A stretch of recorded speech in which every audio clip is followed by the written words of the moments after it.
Velkommen til årets første afdeling af DM i Road Racing, der afvikles på Padborg Park. Arrangementet foregår over en forlænget weekend i starten af maj. Torsdag og fredag var afsat til track day og diverse workshops om bremser, gearing, kæder med mere. Og lørdag og søndag stod så i road racing tegn.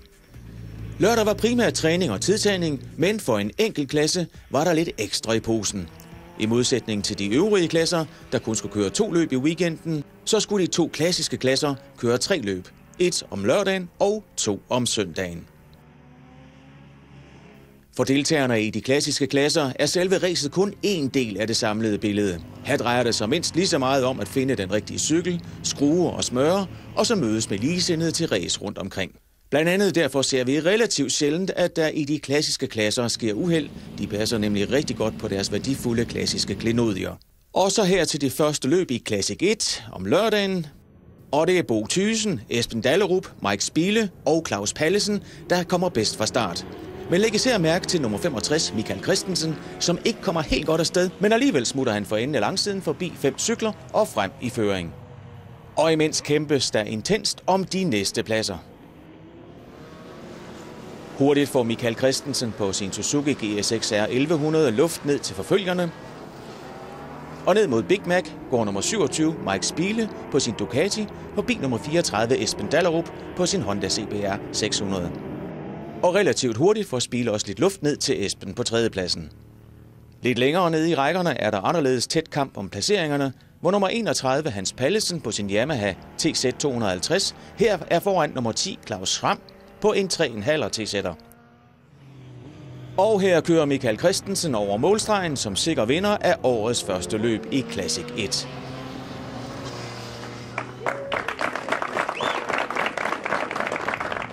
Og her går starten så til Classic 2. Og her kommer nummer 1 Poulsen og nummer 17 Lars Sandberg bedst fra start. Og allerbagerst har vi de 2 krejtlere med Per Søgaard og Per Christensen. Hurtigt presser Lars Sandberg Bo Poulsen, og her i indgangen til Big Mac går Sandberg forbi. Men Bo Poulsen vil ikke give sig så let, så det ender med en lille oversatsning, som han dog heldigvis redder sig ud af. Sandberg får hurtigt luft ned til Poulsen, og løbet er ikke mange omgange gammelt, før de 2 krejtlere snuppes med den første omgang. Og man kunne ikke lade være med at trække lidt på smilebåndet, hver gang de 2 krejtlere kom summende forbi en. Men selvom en krejtler ikke har mange hestekræfter, så kan man altså godt komme til at løbe tør for asfalt, som Per Christensen her viser. Men så er det jo bare om at løbe den i gang igen. Og Lars Sandberg holder føringen hele vejen til det ternede flag og bliver sikker vinder af første løb i Classic 2. På anden pladsen kom Bo Poulsen, og på 3. pladsen Jens Christensen.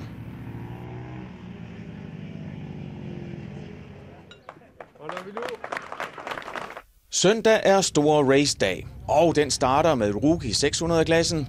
Rookier er kører uden den store racererfaring, og er delt op i 2 klasser, alt efter motorcyklernes motorstørrelser, nemlig 600 og 1000. Og her går starten i Rookie 600, og man ser, at det er en kamp om at holde forhjulene nede. Søren Jæger med nummer 55 skyder straks i spidsen, tæt fulgt af nummer 75 Hans Jensen og nummer 73 Kim Larsen. Pænt hurtigt trækker Søren Jæger og Hans Jensen fra. Og på anden omgang styrter nummer 54 Michael Boss i indgangen til Big Mac. En ærgerlig Boss samler nogle vragdele fra sin Yamaha op og er nu blot tilskuer i en varm læderdragt. Imens begynder Søren Jæger stille og roligt at trække fra Hans Jensen. Men Michael Boss er ikke den eneste, der er styrtet på anden omgang. Chris Jensen med nummer 16 havde også parkeret sin Yamaha vandret i den danske muld. Og så har vi en tilskuer mere. Lidt længere nede i feltet er der kamp om 6. pladsen. Her er Jakob Jæger med nummer 10 foran Rolf Bjørkvind med nummer 44. Men bare fordi man ikke ligger lige helt op i førergruppen, så betyder det ikke, at der ikke bliver gået til stålet. Efterhånden er placeringerne ved at være givet i toppen. Her er nummer 73 Kim Larsen med god afstand op til de 2 førerne. Og efter længe at have ligget bag Jakob Jæger, er Rolf Bjørkvind nu kommet forbi og op på 6. pladsen, hvor han bliver ind til målstregen. Vinder bliver altså Søren Jæger foran Hans Jensen og Kim Larsen.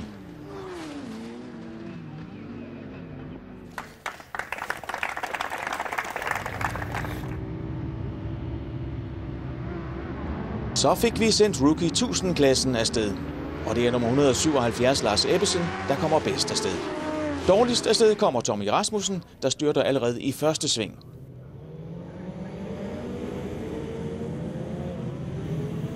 Jeppe Olesen, Michael Poulsen og Niels Jensen er også kommet godt afsted. Sidst nævner dog lidt for godt. Han 20-startede nemlig. Ligesom Jan Hansen med nummer 158. Her er Michael Poulsen med nummer 28 nået helt op bag Lars Ebbesen, og her på tredje omgang går Michael forbi Lars. Og der er flere tætte fights rundt om på banen. Her går Robert Petersen med nummer 5 indenom nummer 8 Jens Palle, der kommer lidt for langt ud i svinget. Så går Jeppe Olesen forbi Lars Ebbesen, og nummer 41 Anders Pedersen på fjerdepladsen begynder også at puste Ebbesen på bagsiden af hans styrthjelm. På femte omgang får Torben Dammose en teknisk defekt og må udgå. Også når man kæmper om at blive i top 10, er der hård fight, som her med Mark Larsen, der presses af Robert Petersen. Og det gælder også, når det drejer sig om top 5. Her, hvor nummer 41 Anders Pedersen holder Kjeld Sommer bag sig. Her med nummer 77 er Rasmus Klit i tæt kamp med Sten Gissel. Og her ud af svinget går Gissel forbi. Og her er herrefight mellem Mark Larsen og Thomas Hansen, hvor Mark går inden om Thomas, men kommer for langt ud, så svinget efter svarer Thomas igen, da han kommer bedre ind i svinget ned mod Big Mac. Michael Poulsen vinder et tæt opgør med et kvart sekund foran Jeppe Olesen, og 12 sekunder foran Anders Pedersen, efterfulgt af Lars Ebbesen, Kjeld Sommer, Sten Gissel, Henning Boll, Rasmus Klit og Robert Petersen.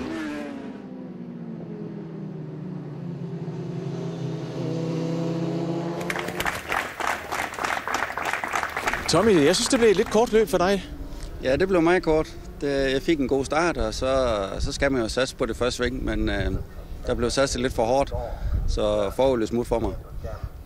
Men det er, når man gerne vil vinde, så skal man tage de små ruller der. Og det var så ikke stort nok? Nej, der kom en ind foran mig, så jeg kunne ikke lige dreje ind i svinget, som jeg havde planlagt. Men det er altid kritisk i første sving, så enten så skal man blive bagved, eller så skal man prøve at satse. Men der kommer et hit 2. Ja, men den går så ikke, fordi at doktoren han er forstrukket en muskel i skulderen. Heldigvis ikke brækket noget, så jeg har en stor isklump på nu, men jeg kommer ikke ud at køre næste gang i hvert fald.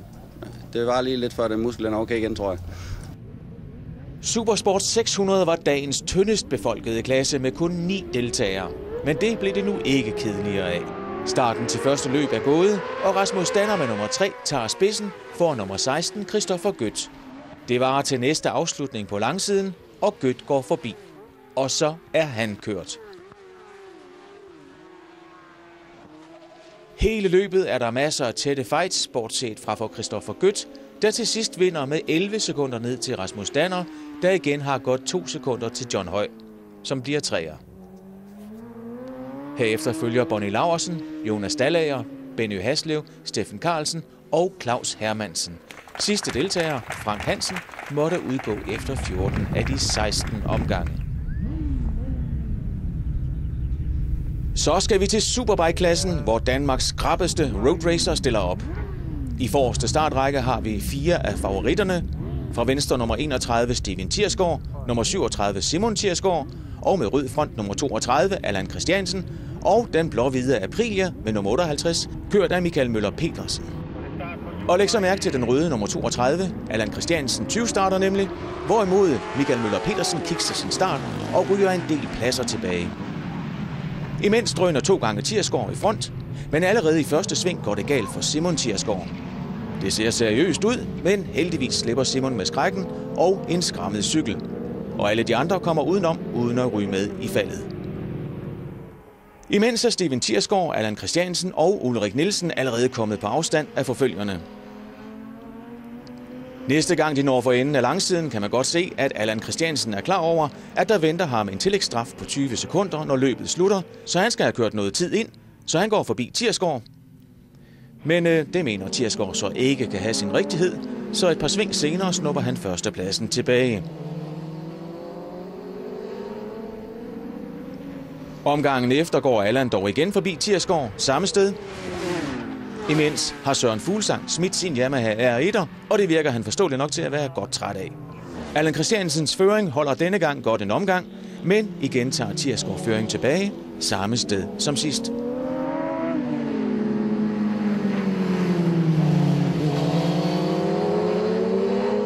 Og siden så Steven Thirsgaard sig ikke tilbage. Imens er Michael Møller Petersen kommet op på 4. pladsen, og hvis han efter det ternede flag kan være inden for 20 sekunder efter Allan Christiansen, kan han snuppe 3. pladsen. Her kører Martin Johannesen i pit med tekniske problemer på sin orange KTM RC8. Og Michael Møller Petersen med nummer 58 holder kablet stramt på sin Aprilia. Han ved, at han skal have under 20 sekunders afstand til Allan Christiansen for at komme på podiet. Og Jan Jespersen med nummer 43, her lige efter Michael Møller Petersen ned ad langsiden, ved også, at en podieplads kan være inden for rækkevidde. Steven Thirsgaard bliver en sikker vinder foran Ulrik Nielsen, og med 0,3 sekund klemmer Michael Møller Petersen sig lige inden for de 20 sekunders afstand og snupper 3. pladsen lige for næsen af Allan Christiansen, som jo ellers ville have taget 2. pladsen, hvis det altså ikke lige var for den der 20-start. Michael, hvor blev du af i starten? Jamen, jeg ved ikke, hvad jeg lavede. Altså, jeg fik lavet et eller andet, så motoren gik i begrænseren, og så døde den bare fuldstændig. Så jeg er nødt til at lukke af for at få lidt træk igen. Der var det meste af feltet forbi. Ja, fordi at når man ser på omgangstiderne, så kunne du jo godt være med op i toppen, så det må jo være ærgerligt. Jamen, det var super irriterende. Der kommer et par kører forbi i starten, som jeg skal bruge et par omgange på at komme forbi, og det ødelægger lidt min rytme, og jeg skal bruge halvdelen af løbet på at finde en rytme igen. Så til sidst der må jeg bare ligge og køre mit eget løb og prøve at holde tiderne nede. Og så var der lige et par 20-starter, som trods alt hjalp dig her til sidst. Jamen, de stod inden for pitten og vinkede helt vildt, at jeg skulle køre hurtigere, men jeg kunne se en bag ved mig, som jeg synes, jeg holdt afstanden til. Så jeg fangede den ikke lige, men det var så fordi, de stod og vinkede, at jeg skulle holde mig inden for den 20 sekunder straf, han havde fået, så jeg kunne få 3. pladsen. Så lige med 0,3 sekunder, der fik du så din 3. plads? Ja, det var sgu lidt heldigt. Så er det tid til søndagens første klassiske løb, nemlig Classic 1. Så går starten, og læg mærke til den røde Suzuki med nummer 7, helt til højre ved banens venstre kant. Det er Kim Rees Jensen, der skyder lynhurtigt frem. Men Kim havde desværre været en anelse for hurtig, for han blev dømt for 20-start. Kim Jensen ligger allerede 3'er efter de 2 hurtigst startende, Michael Christensen og Mike Spiele. Og halvvejs inde på første omgang går Kim Rees forbi Spiele. Og nu er det 2 styk 1100 kubik Suzuki'er, der er i spidsen af løbet. Og de ligger tæt. Og her var Kim lige ved at overveje at dykke indenom, men trak sig alligevel. Og her ved Big Mac er de næsten side om side. Kim ser ud til at have mere ro på sin Suzuki og får her et bedre flow ud på langsiden og går forbi Michael.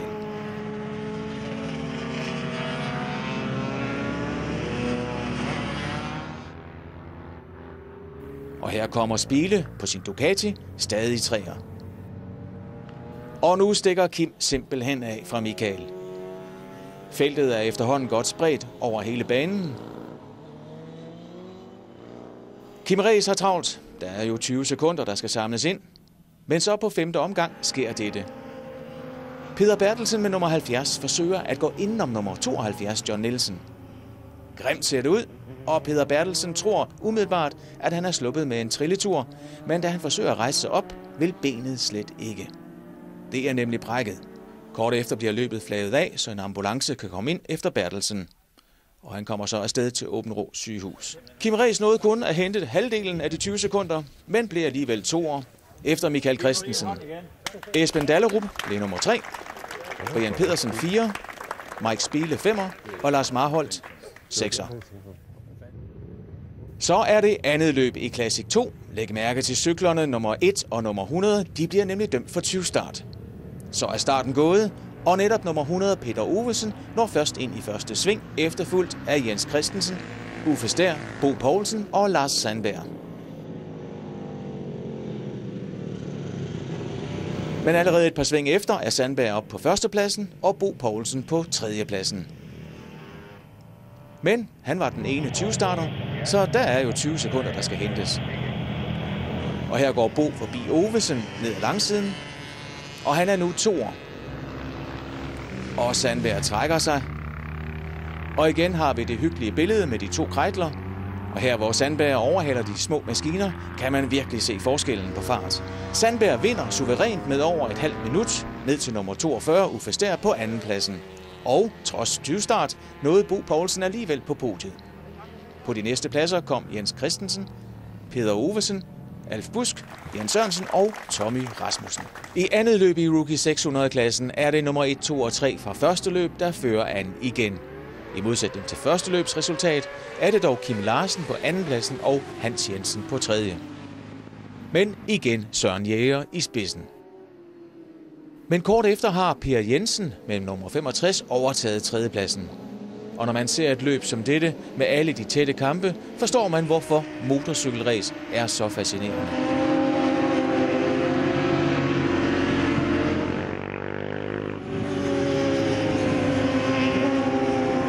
På 9. omgang ville Mike Spieles maskine ikke mere. Senere udgik også nummer 29, Martin Fransen. Igen bliver Søren Jæger en suveræn vinder, 9 sekunder foran Hans Jensen og Per Jensen. Michael Boss, der styrtede i første løb, blev 4, Rolf Bjørkvind 5'er, Kim Christensen 6'er, 7'er blev Kim Larsen på grund af sin 20-start, og havde han ikke lige været lidt for hurtig i starten, var det sandsynligvis blevet til endnu en tredjeplads.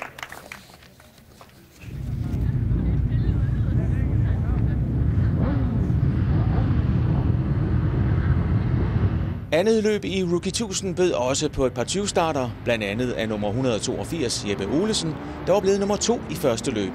Og så er der lige pludselig 20 sekunder, der gør det hele ekstra besværligt. Bedst fra start kom nummer 22 Preben Lind, der udgik i første løb. Efter ham følger nummer 177 Lars Ebbesen, og første løbs vinder nummer 28 Michael Poulsen. Og på trods af stor trængsel i første sving, slipper alle igennem uden skrammer. Ved indgangen til anden omgang er det stadig Lind, Ebbesen, Olesen og Michael Poulsen i spids. Her i Big Mac går Olesen forbi Ebbesen, og Olesen fortsætter sit raid. Og ved starten på tredje omgang går han i front. Der er jo lige det der med de 20 sekunder. Og nummer 10, Torben Dammose, hænger godt på som 5'er. På fjerde omgang går Michael Poulsen forbi Ebbesen på langsiden og er nu 3'er. Imens har Olesen fået masser af luft. Nummer 8 og 5, Jens Palle og Robert Petersen, hygger sig som sædvanligt i hinandens selskab. Efterhånden presser Poulsen mere og mere på Lind, og her er han faktisk næsten forbi, men der er kontakt, og han holder igen. Men lidt senere lykkes det så for Michael Poulsen at tage andenpladsen fra Lind. Og der bliver han til det ternede flag, og vinder dermed andet løb i Rookie 1000. Efter Lind på andenpladsen kommer Torben Dammose og Kjeld Sommer. Jeppe Olsen var hurtigste mand, men han nåede kun at køre 9 sekunder ind, men blev alligevel 6'er. Supersport 600 fik en dramatisk start med styrt på første omgang. Tilsyneladende er Rasmus Staner, der blev 2'er i første løb, i nærkontakt med John Høj og styrter. Der skal ambulance på banen, så løbet flages af. Heldigvis ser Rasmus ud til at være okay, men han skal lige tjekkes. Så er der omstart, og igen er John Høj hurtigst nede ved første sving, efterfulgt af Christoffer Gødt, Bonnie Laursen og Steffen Carlsen. Men i indgangen til Big Mac går Gødt forbi Høj, og derefter lægger nummer 25 Bonnie Laursen godt pres på Høj. Her 5 omgange senere kommer de side om side ned ad langsiden, og nu tror man, at Laursen går forbi Høj, men Høj holder på yderbanen og afviser. Men samme sted, 2 omgange senere, har vi næsten samme situation, men Høj forbremser sig, og Laursen er nu 2'er. Lidt længere nede er der god kamp om fjerdepladsen mellem Steffen Carlsen, Jonas Dallager og Benny Haslev. Og de slutter i nævnte rækkefølge som 4, 5'er og 6'er. Og imens vinder Gødt igen, denne gang foran Bonnie Laursen, og igen bliver John Høj 3'er.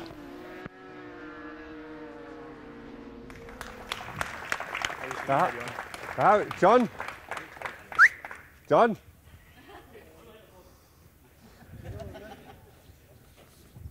Bedre sent end aldrig. John Høj dukkede op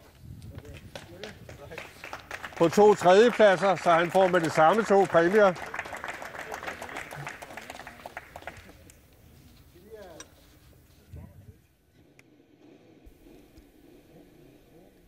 Så skal vi til søndagens andet løb i kongeklassen Superbike. Og læg mærke til køreren helt til højre med nummer 18, Sten Johansen. Han 20-starter nemlig. Og køreren til venstre for ham med nummer 58, Michael Møller Pedersen, får igen en lidt dårlig start, men er dog alligevel kort efter på 5. pladsen. Og læg så lige mærke til øverst i billedet, der vælter Martin Johannesen ud af banen med sin KTM'er. Heldigvis er Martin hurtigt oppe og helt okay. Ærgerlig dag for ham, for han udgik også i første løb på grund af en defekt. Men første løbs vinder, Steven Thiersgaard, har igen fået sin Honda i front fra start foran Allan Christiansen, Simon Thiersgaard, Michael Møller Pedersen og Jan Jespersen.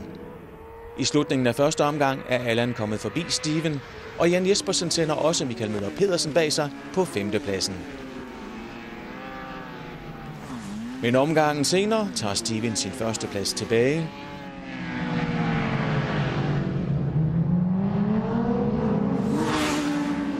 Og Ulrik Nielsen har nu taget 5. pladsen fra Michael Møller, som dog kort efter snupper den tilbage, som så kort efter igen leverer den til Jeppesen. Fantastisk spændende og tæt race, og ikke mindst set fra onboard-kameraet.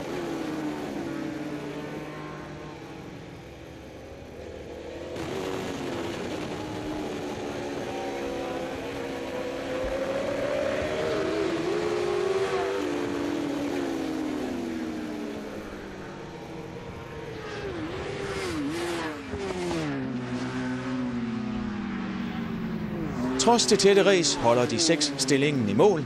Altså endnu en sejr til Steven Thiersgaard. Allan Christiansen byttede sin 4. plads fra første løb, hvor han 20-startede ud med en 2. plads. Ulrik Nielsen byttede sin 2. plads til en 3. plads. Og Simon Thiersgaard byttede sit styrt i første løb til en 4. plads.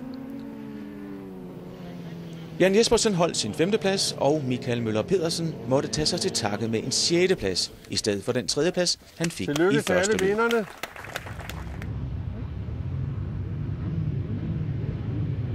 Så er det sidste løb i dag for Classic 1.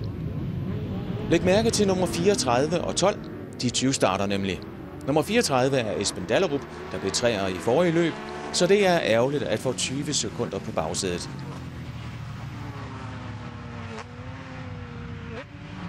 Alligevel er det nummer 65, Michael Christensen, der går i spidsen, efterfulgt af Dallerup, Mike Spiele, Kim Rees, Brian Pedersen, Lars Marholt og Claus Pallesen. Og allerede første gang vi kommer ned til Big Mac, er Kim Rees Jensen kommet op på 2. pladsen. Han virker til at være fast besluttet på, at Michael Christensen ikke skal komme for let til at gentage sejren fra første løb. Og her i starten af 3. omgang for enden af langsiden går Kim Rees i front.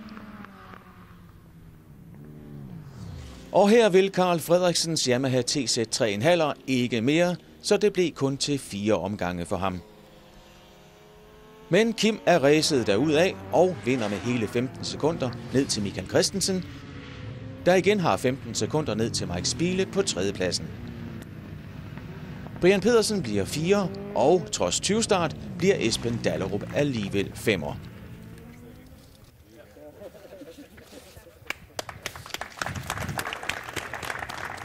Så er vi nået til weekendens sidste løb, nemlig det 3. løb i Classic 2. Til venstre i forreste række med nummer 17 holder Lars Sandberg, der har været suveræn vinder af weekendens 2 første løb, og ude til højre med nummer 42 holder Uffe Stær, der blev 2'er i forrige løb. Men det er nummer 60, Jens Christensen, der kommer først gennem det første sving, mens Sandberg kommer lidt langsomt ud af starthullerne. Men selvom man går ind i første sving som nummer 6, kan man jo godt komme ud af det igen som 2'er. Og i øvrigt gå i front 5 sekunder senere. Og det er det, han gør. Og så de andre ellers ikke ret meget mere til Lars Sandberg, bortset fra at nummer 60 og nummer 42, henholdsvis Jens Christensen og Uffe Stær, drillede ham lidt i starten. Og apropos at køre sit eget race, så havde de 2 Kreitlere deres eget lille race med 2 gange Jens med efternavnene Søgaard og Christensen, og her er det Søgaard i front. Og igen sejr til Lars Sandberg foran Uffe Stær, Jan Bruer, Alf Busk, Peter Ovesen, Jan Sørensen, Jens Brockdorf, Tommy Rasmussen og de 2 Kreitlere, Per Søgaard og Per Christensen.